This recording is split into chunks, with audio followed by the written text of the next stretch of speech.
growing up, I didn't really have a lot of discipline. I didn't have a lot of guidance. And so at a young age, I learned to be a knucklehead. And I didn't know how to have boundaries. I didn't have very good manners. I was really a mess. And so one of the first coaches that really started to open my eyes was my middle school coach, Coach Richardson. And it, it was, he had us doing, we had to do a fundraiser. There's one story. We had to do a fundraiser to raise money for our jerseys that year. And he had us selling candy bars. So we had to go Hmm. around and sell candy bars or whatever. And so what I ended up doing was I sold a few of them and then I ate the rest of them. And I didn't give the money back. Yeah. So I basically had free candy bars and free money. That's what it looked like to me. And when I went to try to explain it to him, it it just came out as dribble. But out of the kindness of his heart, he didn't scold me, he didn't reprimand me, he didn't kick me off the team. He just sat me down and talked to me like this is how this thing works. And that was really some of the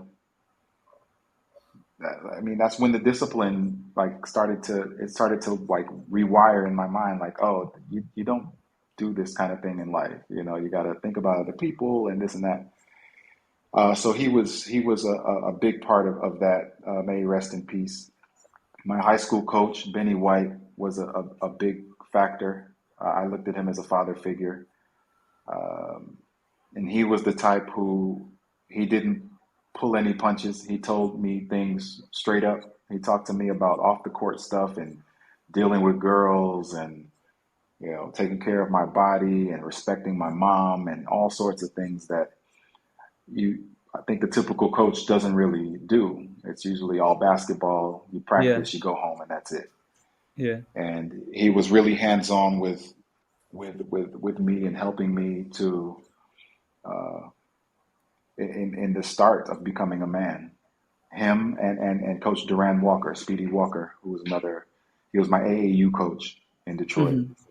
And they both similar styles, told it like it is. And a lot of their teaching stuck with me up until now.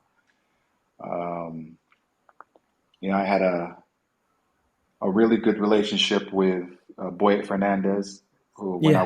when I was with Santa Lucia, Hmm. uh, who I won my first championship under.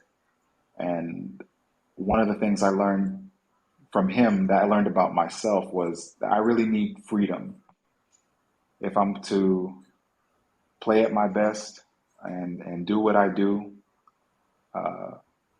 I need to know that the coach trusts me and and also gives me freedom to do what I do, and that's what he did. Obviously he guided me and you know told me what he wanted from me through the offense or defense or whatever, but he really just gave me space to not only do what I do but to be myself, and it was a safe space. So when I think about my career overall, those are my best actual playing years Yeah. because of that, because of what Coach Boy had allowed me to do, and how I saw myself uh, from those years on. Um, and then obviously with Coach Chalk, Yeah. he's just being around someone like that, just the leader he is, the things that he does, the things that he talks about. You take away basketball, and that's still someone you would want to put yourself around, right? So, and he also has allowed me to do a lot of things and given me a lot of freedom. But as he says, and as life goes, with a lot of freedom comes a lot of responsibility. So I've learned a lot about myself over the years throughout my career. He's been a big part of that, just with the types of activities and the things that he talks about and the way that he helps people to expand their mind and their consciousness. And it's admirable. So it's another reason why I was very willing to come back when he called me Yeah. upon I his remember return. it. So yeah, it's a great situation. Yeah, that was a long, great story for you. Like all these coaches, like I don't hear that from other athletes that their coach from high school, college, and like professional, they all have a huge impact on them. But for you, Yeah. that's great that you have a close relationship with them and you learned a lot from them. But then in Michigan and Detroit, when you were playing there, when was the moment you knew that you were able to showcase your skills at a level like the NCAA Division One? Was it like when you were young, or was it close to your end of your high school tenure already? How was the process like for you?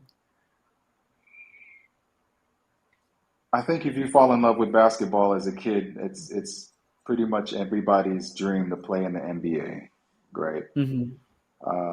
I was not that good at any point, and I didn't take high school. I didn't take basketball serious until my third year of high school, and that's the first year that I actually finished a whole season. The season before that, the year before that, I quit the team midway.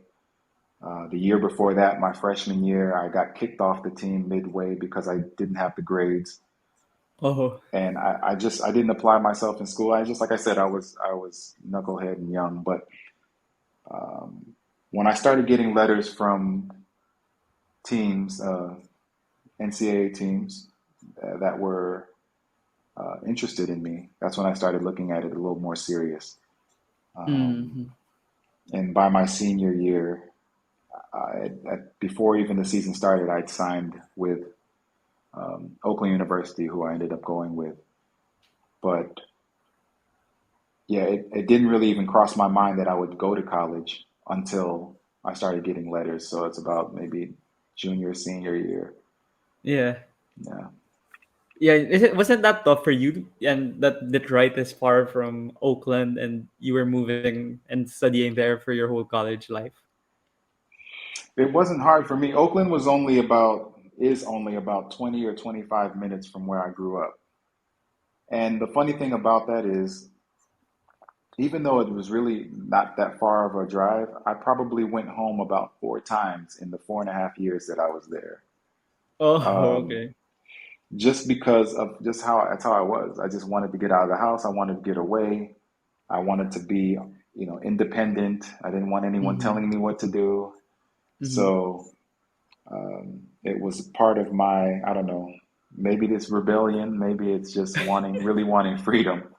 Yeah. But yeah, it wasn't the difficult part though was once I got to college and was actually on my own, that's when I started realizing, oh, there's a lot of things that I have unresolved and Mm-hmm. I didn't have the tools to resolve them. More internal childhood stuff and traumas and all sorts of things that started to come up for me in relationships and friendships, and it all affected basketball for me.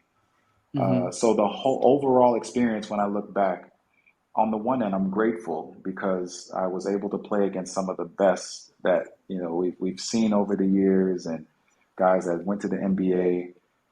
From a basketball standpoint, it was great, but at the same time, it was a terrible experience. And in the moment, I thought after my last game, collegiate game, I was done with basketball altogether. Mm-hmm. That's how difficult it was for me. Um, but when I look back, it was also very telling of the things that I needed to work on. And that's why if you follow me on Instagram or we're connected on Facebook, I'm always posting about mindfulness or traumas or dealing with different things, because those are the things that I've had to work on in the last several years of my life. And my whole purpose of using my platform is to want to help someone else if I can. So that's where all of that comes from for me.